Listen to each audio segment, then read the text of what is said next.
సమస్య ఏంటంటే దేవుడు అనే సమస్య. ఈ మానవుడు ఈ లోకాన్ని ముగించిన తర్వాత పెద్ద సమస్యను ఎదుర్కోవాలన్న సంగతి బ్రతికుండగానే మానవులకందరికీ కూడా తెలుసండి.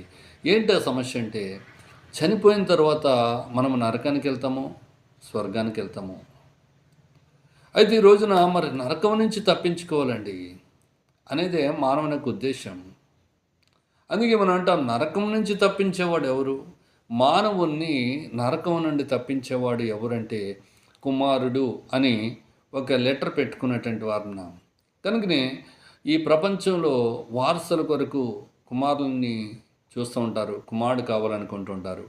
రెండవ సంగతి, పున్నామ నరకం నుంచి కుమారుడు తలకొరువు పెడితే మమ్మల్ని విడిపిస్తాడు అనే ఒక మూఢత్వంలో ప్రపంచం ఉంది. అయితే మరి తల్లిదండ్రుల కంటే ముందుగానే కుమారుడు కాలం చేస్తే పరిస్థితి ఏంటి?